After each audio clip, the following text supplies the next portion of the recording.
മൂന്നാറിൽ വിദ്യാർത്ഥികളുമായി ജീപ്പിൽ അഭ്യാസ പ്രകടനം നടത്തിയ ഡ്രൈവറെ മോട്ടോർ വാഹന വകുപ്പ് പിടികൂടി. പള്ളിവാസൽ ആറ്റുകാട് പവർ ഹൌസ് സ്വദേശി എസക്കി രാജിനെയാണ് എൻഫോഴ്സ്മെന്റ് സ്ക്വാഡ് പിടികൂടിയത്. ഇയാൾക്കെതിരെ കേസും എടുത്തു.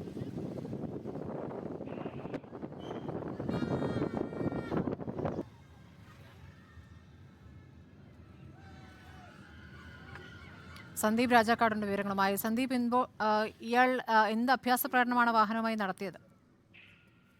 സ്മൃതി, കഴിഞ്ഞ 6-ാം തീയതിയാണ് ഇത്തരത്തിലൊരു സംഭവം ഉണ്ടാകുന്നത്. ഈ വിനോദസഞ്ചാരത്തിനെത്തിയ വിദ്യാർത്ഥികളെ ജീപ്പിൽ കയറ്റി അമിത വേഗത്തിൽ ഓടിച്ചു പോവുകയും ഒപ്പം തന്നെ ജീപ്പ് റോഡിലൂടെ, തിരക്കേറിയ റോഡിലൂടെ വെട്ടിച്ച് ഓടിക്കുകയും ചെയ്യുകയായിരുന്നു.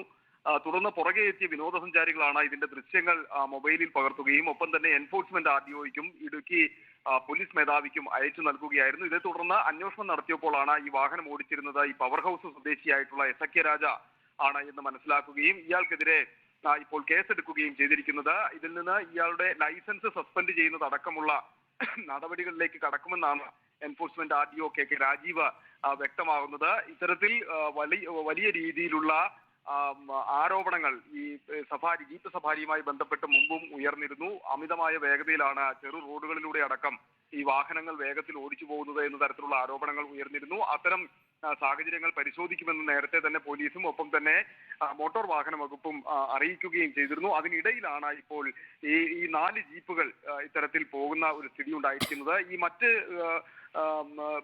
മറ്റ് ജീപ്പുകൾ ഡ്രൈവർമാർക്കെതിരെയും നടപടി ഉണ്ടാകുമെന്ന ഒരു സൂചനയാണ് എൻഫോഴ്സ്മെന്റ് RDOയുടെ ഭാഗത്തു നിന്ന് നമുക്ക് ഇപ്പോൾ അറിയാൻ സാധിച്ചിരിക്കുന്നത്. എന്തായാലും ആദ്യഘട്ടം എന്ന രീതിയിലാണ് ഈ ഒരാൾക്കെതിരെ, എസക്കി രാജിനെതിരെ മാത്രം കേസെടുക്കുകയും ഇയാളുടെ ലൈസൻസ് സസ്പെൻഡ് ചെയ്യുന്നത് അടക്കമുള്ള നടപടികളിലേക്ക് എൻഫോഴ്സ്മെന്റ് മോട്ടോർ വാഹന വകുപ്പ് നീങ്ങുന്നത്. ശരി, സന്ദീപ് രാജാക്കാടാണ് വിവരങ്ങൾ നൽകിയത്.